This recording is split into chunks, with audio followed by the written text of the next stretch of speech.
So we got Michael Malden in here. He's worked with us for years on leads.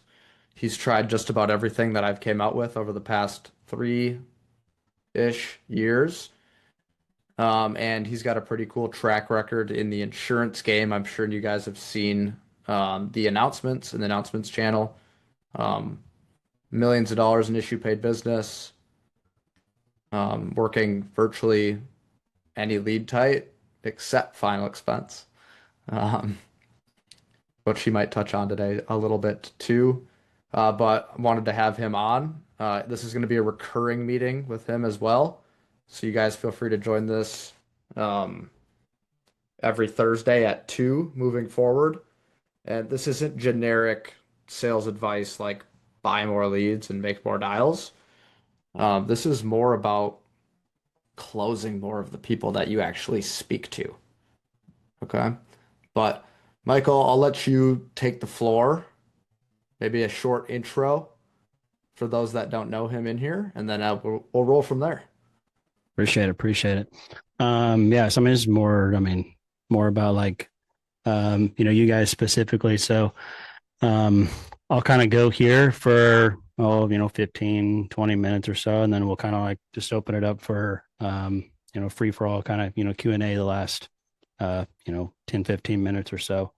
But, yeah, I've been in insurance about almost coming up on 3 years. Obviously, been with Jared most of that time. So, um, but like what we're kind of like going to go over, it applies to everything, whether it's mortgage protection, IUL, annuities, final expense, anything. So, someone snuck in here and sells door to door. This might help you out too. So, but um, like the thing I hear a lot is like, like how do I get in contact more leads? Like how do I get more people on the phone? Which I mean, at the end of the day, the communication carriers are like so strict with, things these days, spam filtering, stuff like that, especially if they have like the, newest Apple update. It can be hard, but if you could handle objections before they ever come up, if you could get more conversations, more presentations, and more sales from like the people who are picking up the phone, because honestly, you probably wouldn't be as worried about contact rate if you sold more of the people that you're already getting in contact with in the first place. So kind of like my goal for today for like you guys is just for you to be able to like walk away from this call and sell one more policy this week because of like something you picked up today. Because like the reality is, most agents, that I hear, it's like most agents don't lose a sale because of like a present, the pitch was bad, the presentation was bad. Most sales are lost like before you even ever get to the presentation. Most of those, the most important part of the call is like that first 3 to 7 minutes of the conversation where, that person on the other end of the line, the other end of the, screen, they've already decided, hey, do I trust this person? Do I feel safe? Do I feel pressured? Is this just like another sales call? Oh, he sounds like everyone else. Can this person actually help me? And most objections are going to come up from that. I need to think about it. Oh, send me information, send me an email, just give me my quote. Most of those objections are not real objections. They're emotional reactions to like how the conversation was conducted. So most agents are creating resistance without even realizing that they're actually creating it. I've reviewed hundreds of sales calls, and the one thing I hear the most is they're too focused on selling to themselves rather than listening to the person on the other end of the phone. So I'll say that again. What I hear the most is they're too focused on selling to themselves, saying what they think they would want to hear rather than listening to the person on the other side of the phone. And usually it comes from like good intentions, care, you want to help, how the product works, you think insurance is the best thing since sliced bread. So, what do you start doing? You start, over explaining, start educating, jump into like, pitch too early. And the second that, the prospect feels like, oh, this guy's just trying to like sell me something, their guard's going to go up. So they stop emotionally processing and start protecting themselves. It's called sales resistance. Now, the thing is, though, people resist pressure.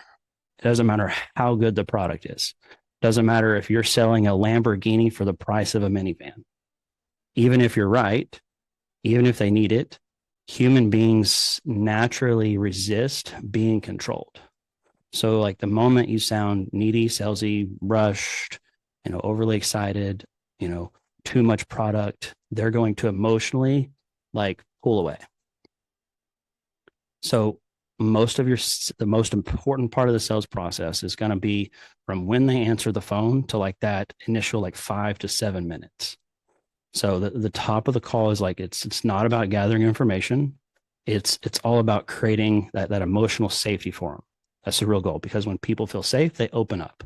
If we can get people to open up, if we can create openness, we can get them to trust us. If we can get them to trust us, we can get them to tell us everything that they're worried about, all their pains, all their fears. And when they do that, when they give us current pain, current fears, current things they're struggling with, it creates massive urgency. Massive urgency, especially in like life insurance sales, creates objectionless calls. So when they open up, they tell the truth. When they start to tell the truth, you can actually help them. So at the end, our job at the top of the call is not to impress them, not to sound smart, not to show a bunch of product knowledge. It's just to lower resistance and get them to be open. We want to create openness.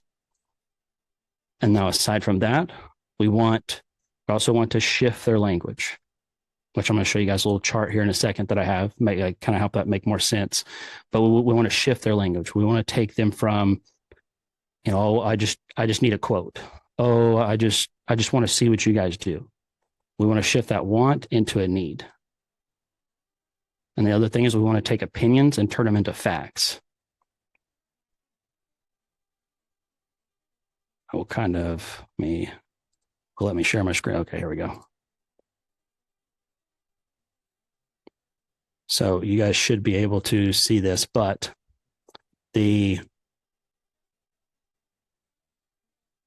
that top of the call, okay, we want to shift a want into a need. Okay, want, need. A want is, I'm just getting a quote. I just want to see how this works. Well, we do a lot of different things. It really depends like on what you need. So like just to, see if I can, help Jared, I guess, what are you looking to have covered, man? Okay. Now we've taken them to, I need help getting insurance so that I can. So it's always outcome focused. Okay. So most important thing is we need to shift their language. I've reviewed hundreds of sales calls, and anytime their language isn't shifted, over 90% of the time that call doesn't close. Now, obviously, you're going to have what we call them the layups, that, come on the call and they've almost just got the checkbook in hand. They just need someone to like share with them what it is.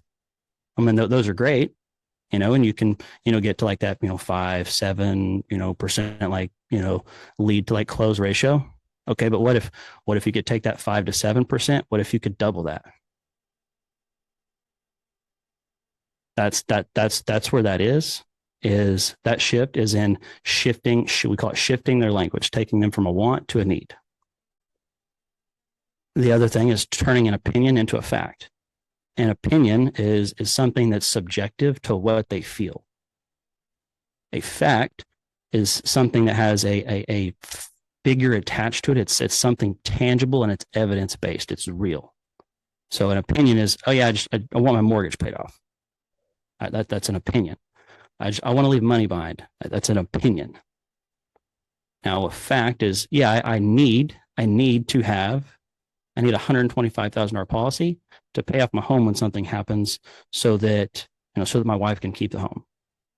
Or, I don't have any coverage for my family, and if I passed away, they would struggle. So those are facts. So those are the two biggest things that want to create openness. Number one, okay. We want to shift a want into a need, and we want to turn opinions into facts. If you can help them make this shift, you can help them. You can get them to open up. Now, probably thinking, okay, this is all great, Michael, but like how is this actually implemented, in like a real sales call? Like when I'm actually on the phone. Okay. So first is surface level.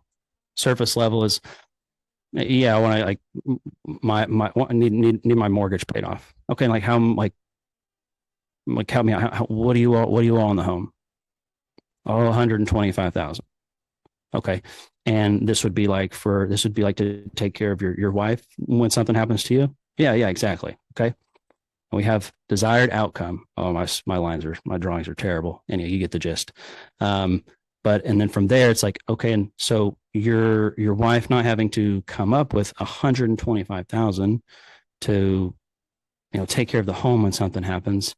Besides, of course, like keeping the home and her being able to like stay in it, like what else will that like allow her to do though? Okay. What is that going to do for them? With that, we have a tangible goal for us to work towards that we can help with. Anything less than that is just surface level. Where I see most agents, they think, oh, I got their why, because it came on the call and say, oh, I gotta get $125,000 policy to pay off a mortgage. Okay, who's your beneficiary? And then they just kind of leave it at that and continue to go on. Well, where that difference is made, where you can go from, that 5 to 7%, lead to close ratio to, get up into more like an advanced, 15% lead to close ratio. It's in these things here. It's in shifting their language, shifting a want into a need and turning opinions into facts so that we can get a tangible goal for us to work towards and help with. Now you're probably thinking, okay, great. Well, what does this actually look like in a real like sales call example? Okay. So here's an actual, it's going to start with, it looks like, you were looking to, and this is an example of like an IUL, but for like mortgage, this would sound like, yeah, it looks like you were, looking into the mortgage protection plans so that, your family doesn't have to, like be left with like a burden. Is that correct? Yeah. Okay. Did you find what you're looking for, man? Like, are you still looking? Now, just, so I'm not like assuming anything. Like what have you seen in life recently that, made you want to look into mortgage protection further? Okay. That's going to give us this. Oh yeah, something happens to me. I want to make sure my wife's taken care of. Okay. So we have who is it for? Now, I don't want to assume anything. So what do you owe on the mortgage? Like how much would she need to have covered? Oh, I owe 200,000. Okay, perfect. Now walk me back here a little bit, Jared, setting your wife up with this $200,000 policy so that, she doesn't have to, come up with it on the fly. Like when something happens, aside from, her not losing the home and, being able to, keep everything, I guess, what else do you see that like doing for her though? Okay. That gives you an experience. Okay. Gives you an experience behind the desired outcome. Oh yeah. She won't have to be like scrambling around and, selling everything. She won't have to like, she's always been a stay-at-home mom, which isn't a job in itself. So she wouldn't have to, like, go back to work at, 52 years old when she's never worked. She's always been stay at home. So yeah, I mean, that would help her a lot. So first is who is this for? Okay. How much? We're making it tangible. Who for? How much? Making it tangible by the amount. And then it's okay. Like what will that do for them? And once you've got this much, you've created what I like to call openness. So you've got them open. You've got them being open and transparent around like their situation and around what their need. Another thing I hear a lot is I already have some coverage. And then, your average agent's going to jump in. Okay, well, I'll hear one of two things. Oh, well, like ours is different because of this. Or, they'll go in for like, I'm sure we've all heard it, like the famous, replacement line. Oh, yeah, that's exactly why I'm calling. I'm calling from the protection office because your file's flagged, or like whatever, like nonsense like you guys say these days, around like the replacement stuff, where it's, you're defending yourself. You're chasing them. You're in that, I call it, you're in reaction mode. So what that means is the client is actually the one that's in control of the conversation because you're chasing them. So instead, you want to slow down and just ask them, okay, well, I mean, man, kudos for like getting something set up, like, and, being proactive. Most people just kind of like, put things off. I guess out of curiosity, what made you decide to, get coverage set up originally? And notice what happened there. No resistance, no defensiveness. We stay curious. Curiosity keeps control. When you're reactive and when you're defensiveness is going to lose control. So that the top of the call has one job. It all comes down to like one thing. You want to get the prospect, get the lead to emote. You want to get them emotionally involved before you ever transition into pitch or logic or anything like that. So emotion creates movement. Logic only justifies decisions after movement already exists. So they've already decided in their mind. So most agents I've seen are, they're trying to like logically convince emotionally disconnected people. So if somebody is emotionally disconnected, they don't care about our carriers. They don't care about how great the living benefits are. They don't care about the return of premium. First, they need to emotionally feel why this matters.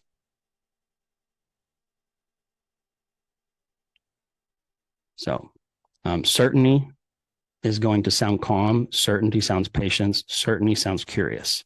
If you're certain, it allows them to be confident. If they're uncertain, they're not ever going to move forward.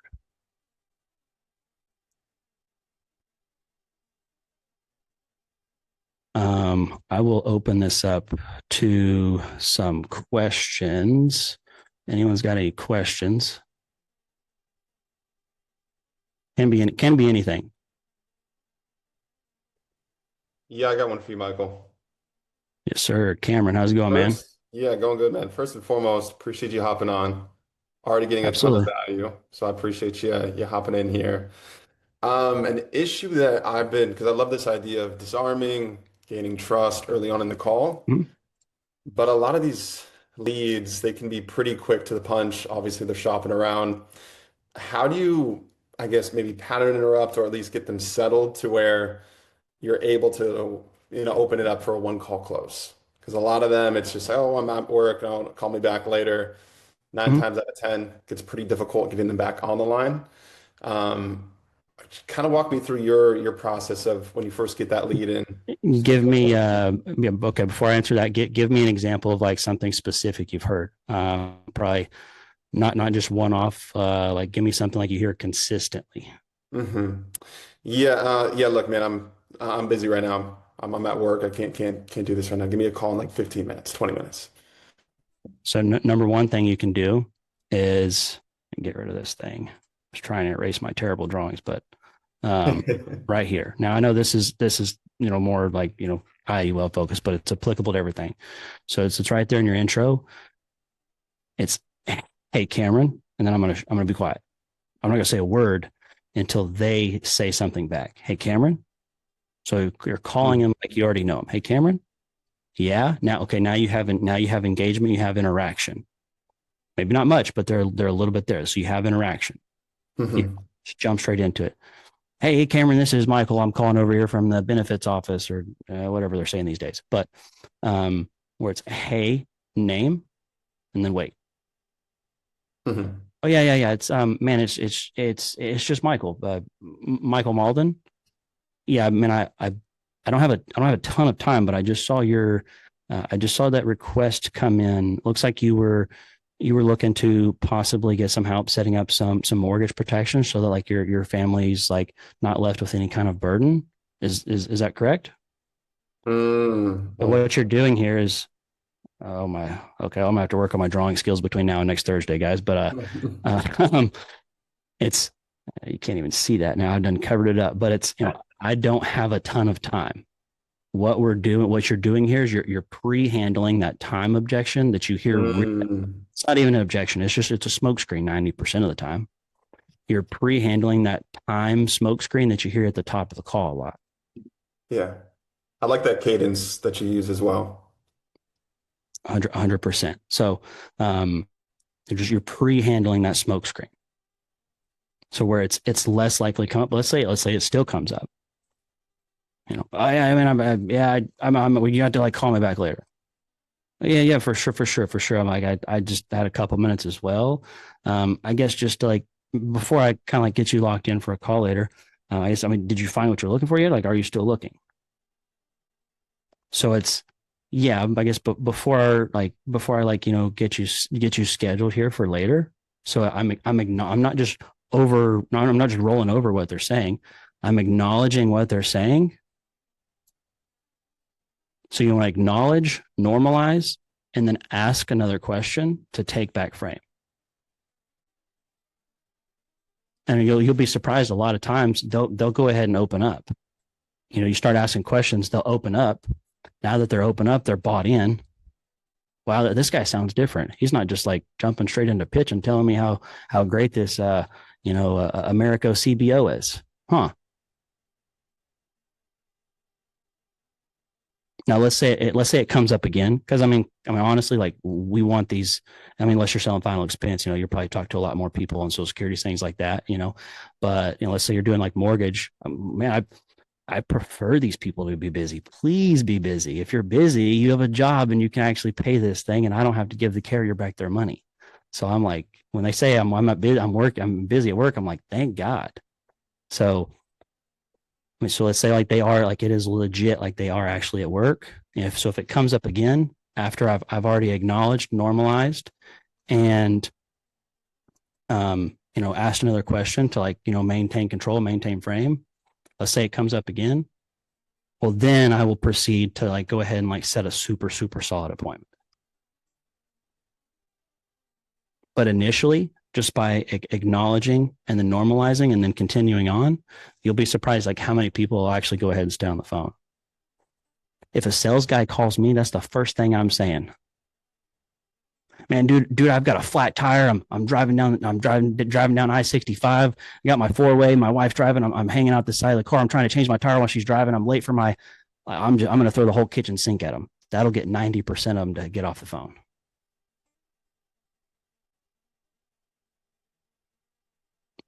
Hopefully that helps. No, definitely. And just one quick follow-up on that. If you are setting a time and you're making a solid appointment, as you said, like what does that look like in terms of tying down? Because a lot of the time they are just trying to rush you off, even if you want, 100%. at least in my experience. Obviously, we're on this call trying to take notes and implement. What does that look like in terms of setting something that you would feel confident that they're going to show up to? Biggest thing is I'm going to give them homework. I'm going to give them something to do between call 1 and call 2. That's a big thing. So I'm setting expectations. I'm going to give them something to do between call 1 and call 2. And I'm also going to make them confirm. So if you're using a CRM, if you have a CRM, I'm going to put that appointment in there. It's going to send them a little confirmation. I'm going to say, hey, go ahead and reply yes, so I know that came through. Okay, cool. Now, as soon as we get off the phone here, go ahead and like lock that number in as well. That way your Bob, your Google Voice thing, she never lets me talk to you, man. You're like a cheetah. So like go ahead and like lock my number in. That way Sally, your little Google AI girl, like that way she lets me through. Okay. Can you do that for me? All right. I'm not going to have to like call the insurance carrier and like tell them that you keep ghosting us, am I? All right, cool. So but the biggest thing is I'm giving them homework between call 1 and call 2, and then I'm making them confirm. on ones that actually confirm, like they actually confirm the appointment, I have like the show rate is like super high. Okay. I like this idea of homework. What does the homework look like? Um, so I'm not here to like hype up any specific CRMs or anything. There's tons of CRMs. They're all great. Um, the if like I use Lead Champ Pro personally, love it. It's great. I think it's the best thing since sliced bread. But aside from the point, it will actually send out whatever lead type it is. It'll automatically send them a video once they confirm the appointment. But let's say you're old school, you just work from a Google sheet. Dude, cool. I know a lot of killers that just destroy Google Sheets. It works still. So let's say you're that guy. Just go find a super solid product video, client facing product video on YouTube. You guys have access to the world through YouTube. Just go find like a simple, 7 to 8 minute, super solid client facing video that doesn't go crazy in depth on the product. It tells them just enough to make it to where like they're like, oh man, I need to jump on this call and like see what this guy can do for me. But the ones that complete the homework and the ones that confirm, you'll be surprised how high your show rate is.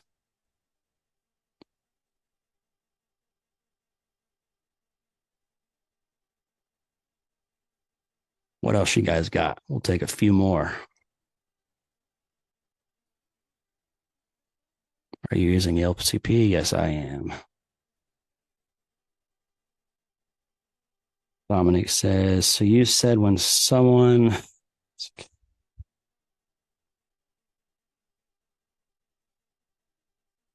yeah, I'm not jumping into the, oh yeah, I'm calling from the such and such office, your file's flagged. Nah, like, that can work here and there. It's pretty salesy, kind of scammy, my opinion. So I'm okay. Like, I guess I'm just kind of curious, like, what originally had you set up coverage in the first place? Oh, so my wife isn't left with a burden. Okay, and like for her to like not be left with a burden, like how much coverage would like that even need to be? Oh, 100,000. Okay, and what with the policy you currently have, like how much coverage is that one? It's only 40,000. Okay, so let's say we can help you like fill that 60,000 dollar gap there possibly. I guess what will like that allow her to do that like just the $40,000 policy won't allow her to do? Just to see if I can help. If they have coverage and they filled out something else, there's something they're not happy with. There's something there they're looking for. You just need to get them to open up and tell you what that is. That way you don't have to go back and forth on price. Find the gap. Find the gap. Another one, and this is kind of advanced, you can just flip it on them. Say they've had a policy for 15 years. Oh, wow. That's not a small amount of time. I guess there's probably not anything you don't like about that, policy or company, is there? Oh, well, I wish it had this, this, and this. Oh, it doesn't have this, this, and this. Boom. There you go. Now you know the gap. Any tips for when someone says, I need to think about it after you present the price? So first off, I need to think about it as a smokescreen. It's not I need to think about isn't a real objection. We can't really do anything with I need to think about it. Now, and I need to think about it, that's 100% an upstream issue. But let's say you get it. For us to push past that, I need to think about this. First, we need to understand is that every objection is going to come down to three things. It's going to be money, time, or spouse.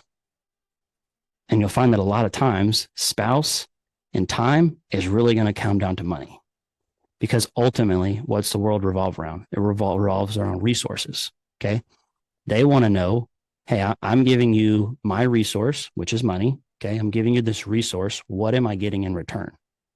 So ultimately all objections come down to money. If it was free, they probably wouldn't ask their wife about it. But you need to first, before you can start to get past that objection, need to understand, okay, is it money, time, or spouse?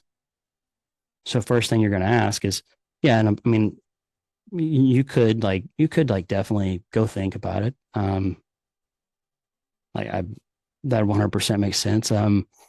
Aside from like, needing to think about it and kind of go over things, you do agree that what we went over will take care of the mortgage, like when something happens though, right?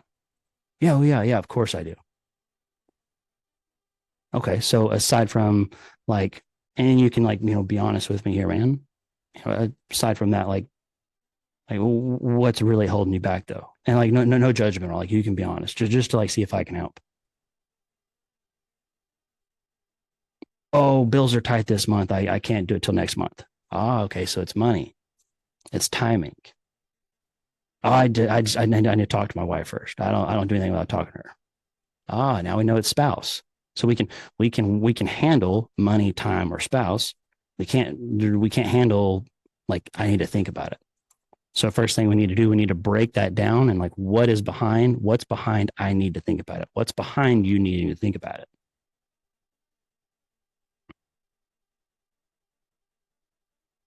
Yeah, you can bounce, Jared. So I'm good. I'll hang out until my next meeting joins the link, so you're right, good. This is right. awesome, man. Thank you. This is really good. Yeah.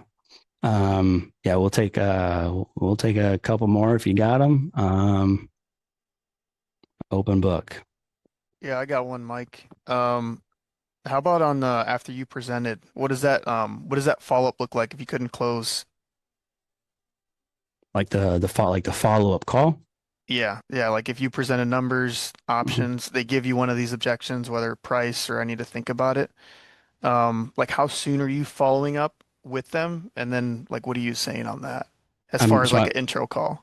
I'm never leaving an appointment without having another appointment on the calendar. So I'm not going to handle the objection to the point that they just can't stand me and don't want to work with me. Okay. So you're handling the objections in a way that, like you truly want to help, like you're concerned. Okay. Like they understand that like, oh, he's just trying to help. So I'm not just like rebuttaling everything they throw at me. So like they're still open to working together. So, but let's say we get to that point and it's like, hey, it's kind of push them to the point that might lose the whole thing completely. Okay, well, let's go ahead and set a super solid follow-up call with like clear next steps. Don't just set a follow-up call just to like set a follow-up call. Have like clear next steps. Let them know, hey, I'm between like now and Friday, I'm gonna do some additional shopping around. And kind of like see if like what I can do and to kind of like compare. So like why like you go kind of like talk this over with the wife. I'm gonna see if like there might be an additional couple options available to us, and if not, I'll be the first one to tell you. So like I'm still like kind of holding something, making it in their best interest to show up. Oh, he might have something better.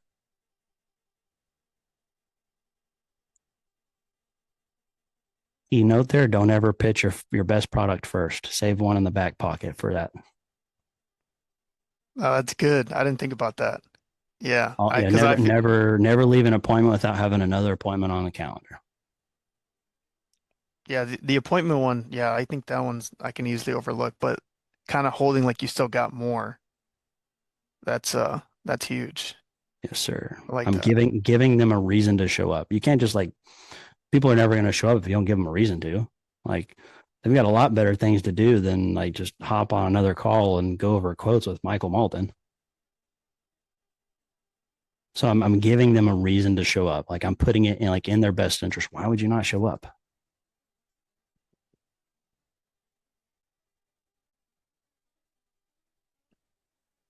Appreciate it. Question. So what am I saying if they do say it's spouse? A lot of times spouse is going to come down to money, but what that looks like is again, I'm going to make sure that they are in agreement that like what we went over actually gets them to that desired outcome, which is going to be leaving the money for the family, paying off the mortgage, et cetera, et cetera. So I'm making them agree that what we went over does accomplish what they need help with. That's the first part. okay, if they say no to that, then we have a bigger issue upstream. There's probably some like fear of uncertainty that burned in the past, something like that that we didn't uncover before we pitched. So there's like an upstream issue. But most of them like are gonna go, yeah, I completely agree. Completely agree. This is just like how we do things. Okay. So, and again, I completely understand like you wanting to like talk things over your wife. I mean, I would do the same. So I've been in the doghouse before, man. So I wouldn't want you to be in the doghouse. So I guess if she was here, like what questions do you feel like she would have though? Now I'm pulling the wife into it. Like what questions do you feel like she would have? So I'm going to address any questions there. What questions do you feel like she would have?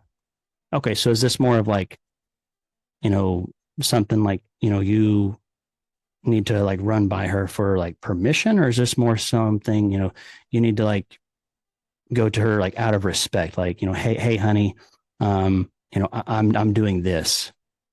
Like, what do you think? Or is it more, you're going to her and asking, like, just completely asking for permission, like to protect the home? Okay, so like, you being that man that like always steps up and puts protection in place and is proactive and has like things covered for her, like which would, I mean, you can tell me, but like, I mean, which man is like she going to be more confident? Which one is she going to respect more? The one that like goes to her for permission for everything, or the one that like steps up and puts coverage in place like when he knows it's needed. Hey, Michael. So I'm gonna pull in that identity into it. Michael. How's it going, Alvon? Hey, bud. So mortgage protection is an example. You call, wife answers the phone, and you determine the husband's not there. Normally what I would do, and I'm asking what you do, is try to set it up at a separate time where I know both of them are going to be there. Then you avoid that whole spouse objection. 100%. I'm always mortgage protection. I'm always going to try and go for a 2-legged appointment. Now I'm not going to go for a 2-legged appointment to the point that I'm going to put an appointment on the calendar 2 weeks out. I'm not doing that. Like, oh yeah, we work separate shifts. Good luck ever getting us together. You guys don't sleep in the same bed or what? She makes you sleep on the couch over there, Bob? Nah. Okay, you tell me, I'm just here to help. I mean, how important is this for you to get this in place, man?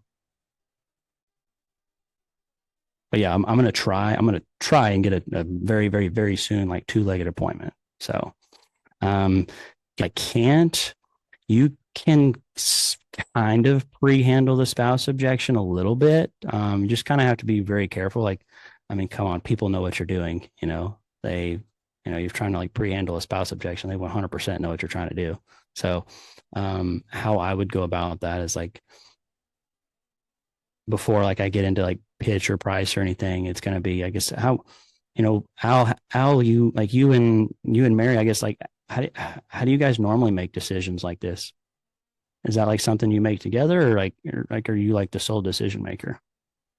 Oh, I'm the sole decision maker. Okay. And now if she told you this was a terrible idea, I guess, would you still do it? Oh yeah, definitely. All right, I'm going to proceed. Because now later I can just flip that back on him. But yeah, if it's a decision they're going to make together, I'm absolutely going to try and get both of them on the call.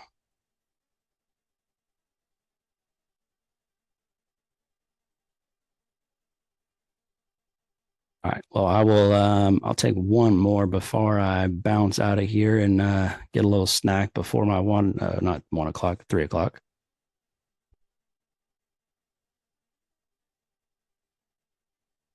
Nobody's got one more.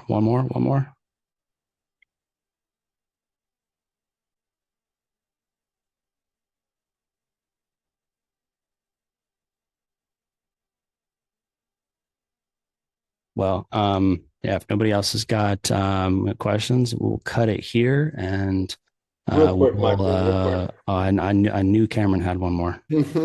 Real quick. Are you handling more of that kind of why building and discovery before you hit the FI, and then you're just tying it back into the pitch at the end? Like, are you getting, FI? yeah, like the financial inventory Got it. term? Got it. Yeah. Yes, absolutely. Okay. All right. A key big question. Take this question. A key big question that'll really open that door for you to, pulling out of like really solid wine, kind of opening the door is what have you seen in life recently that had you looking into coverage in the first place? That'll give you an experience as to why they're looking. Awesome. Sure. Good question. I will see you guys next Thursday, 2 p.m. Appreciate it, Michael. Sir.